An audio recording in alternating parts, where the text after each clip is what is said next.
Halo teman-teman, balik lagi sama aku Baiti Maser di channel aku Mom Biti. Jangan lupa di subscribe, di like, komen, dan share ya ke teman-teman kalian. Follow juga akun Instagram aku Baiti Maser. Buat yang mau ngikutin aku live streaming, boleh, caranya gampang, langsung aja klik link di description box aku di bawah ini.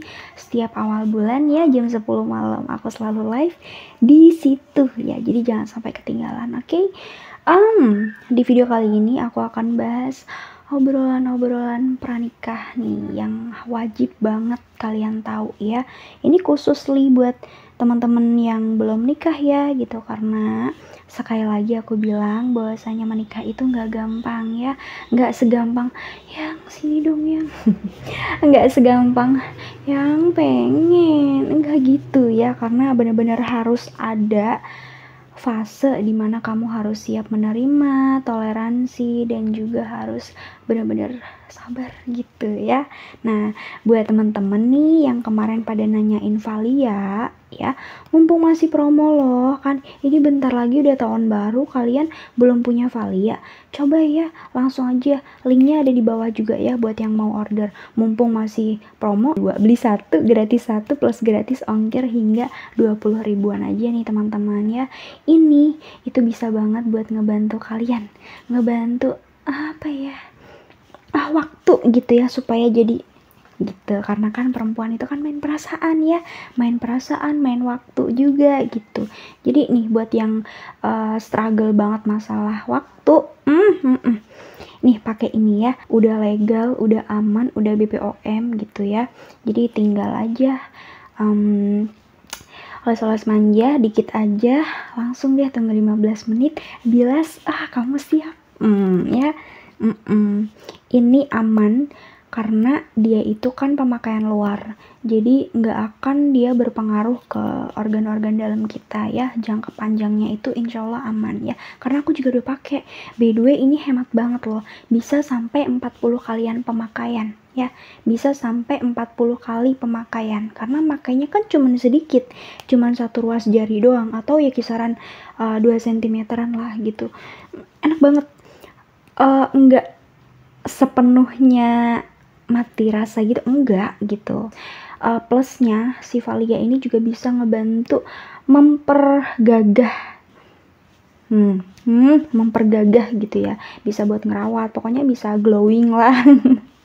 Ya silakan ya, langsung aja linknya ke description box aku di bawah ini. Kalian yang mau tanya-tanya, yang mau kepo-kepo, yang mau nonton, ada testimoninya ya, ada plus-plusnya gitu. Silahkan, linknya ada di bawah ini ya, jangan sampai kamu ketinggalan pokoknya ya. Buat yang mau lihat testimoninya langsung aja ke Instagram aku ya, karena aku di sana sering banget nge-review singkat dari Valia ini. Oke? Nah, kita ke pembahasan ya teman-teman ya. Godaan-godaan pranikah. Wow. Sebenarnya tuh kayak nikah tuh ya gampang ya, gampang banget, apalagi kalau punya duit. Apalagi kalau dari keluarga yang berada gitu, gampang banget. Cuman beda lah.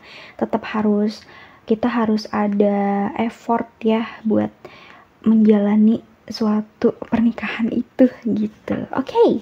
Ini aku ketemu artikel ya di Instagram, aku sebut nama Instagramnya Nasehat Salihah katanya ya.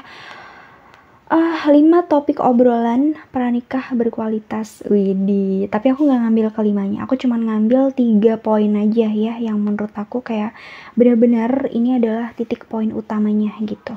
Oke, langsung ya. Cara marah. Ajukan diskusi tentang bagaimana kamu dan Ajukan diskusi tentang bagaimana kamu dan calon soal pengelolaan emosi saat sedang marah.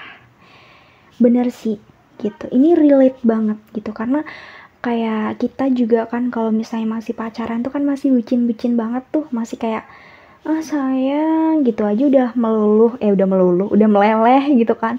Sayang, nangis dikit udah meleleh gitu. Beda kalau kamu udah nikah tuh. Kalau kamu udah nikah aja kadang kalau si pasangan kamu nangis ya, istri nangis tuh kadang dibilangnya cengeng, dibilangnya ngapain sih kamu lebay banget nangis gitu.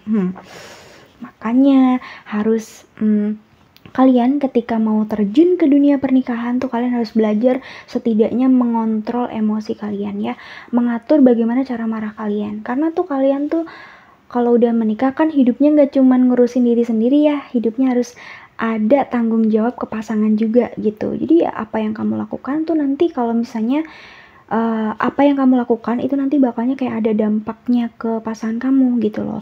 Salah satunya kalau kamu marah gitu. Jadi kalau yang dulu kamu punya kebiasaan marah tuh asal marah aja tanpa memikirkan kanan kiri depan belakang. Kalau kamu udah married itu harus mengatur gimana caranya kamu marah, tapi jangan sampai pasangan kamu tuh kayak kena imbasnya gitu. Karena nggak boleh lah kalau kamu kayak gitu berarti kamu egois ya. Semanis apapun calonmu, dia manusia biasa yang bisa saja habis kesabarannya. Bener. Makanya itu kan aku bilang, kalau pacaran itu kan masih bucin-bucin banget tuh. Jadi kayak, udah leleh gitu kan.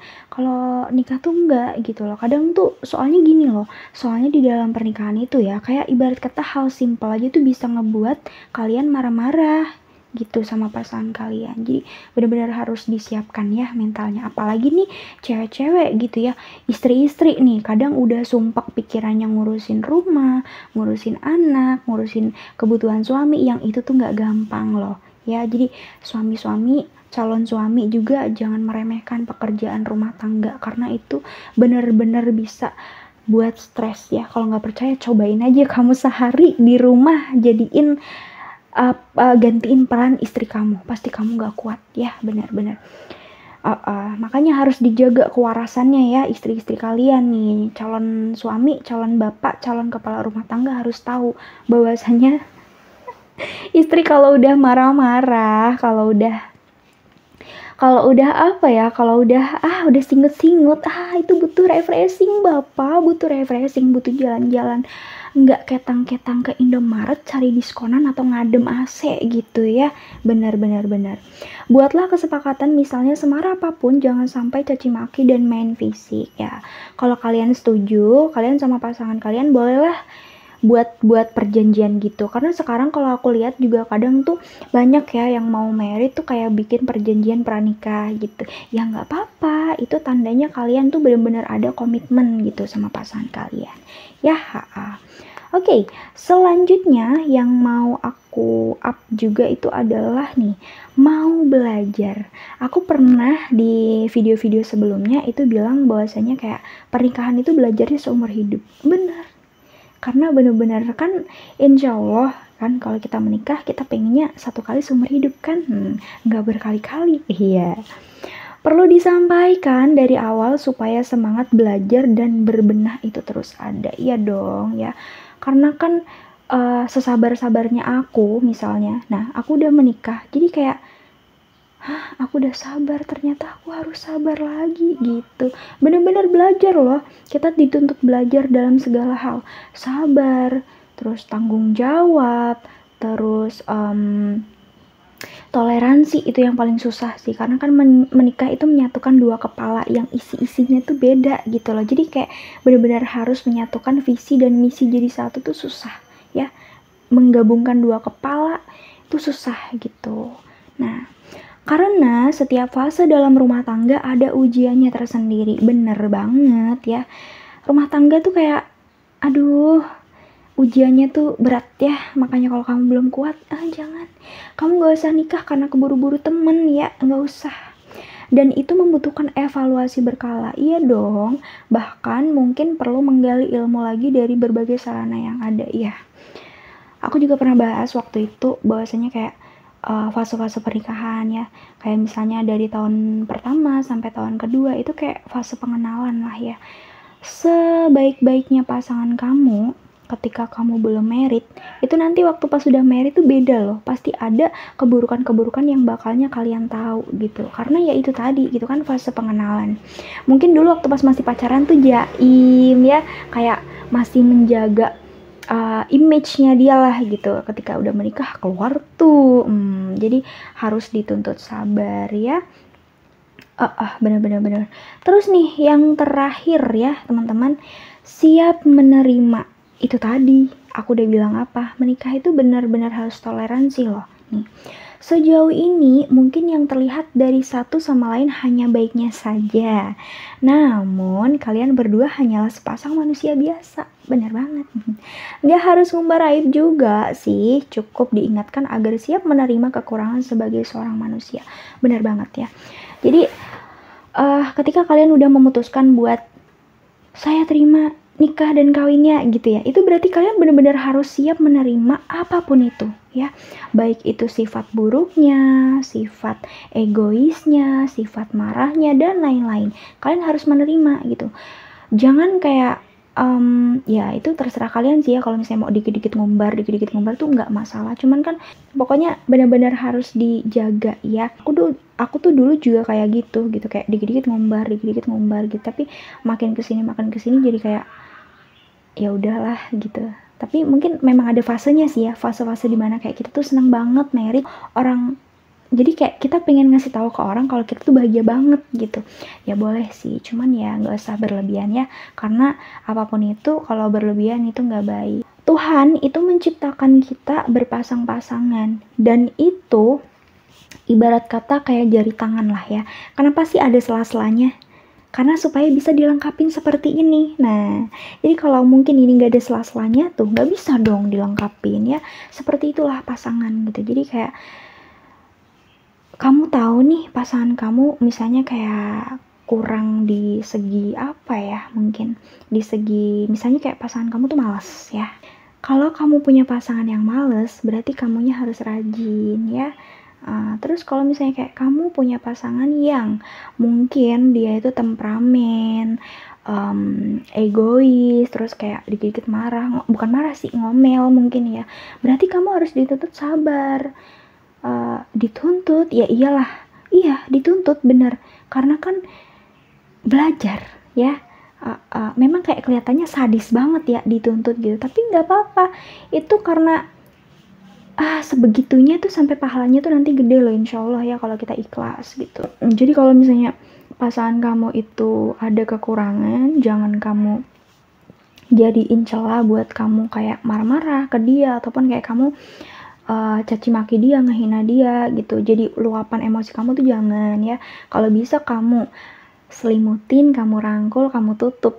Gimana tuh? Enggak, maksudnya kayak kamu lengkapin aja lah kekurangan itu. Belajar nggak apa-apa gitu. Kayak nggak selamanya pasangan itu bakal kayak nggak sadar kalau dia itu punya seseorang yang melengkapi kekurangannya gitu. Pasti misalnya kayak 1 tahun ini, 2 tahun ini, 3 tahun ini, misalnya kayak dia ngerasa kayak aku nih udah ngelengkapin dia, tapi kok dia tetap aja egois sama aku, tetap aja kayak nggak ada perubahan, tuh jangan kayak gitu ya, karena someday dia pasti bakal sadar gitu ya. Doain aja ya, doain aja yang terbaik. Kalau masih berjodoh, insya Allah pasti bakalnya harmonis lagi. Pokoknya intinya kalau menikah itu ada di tangan kalian ya.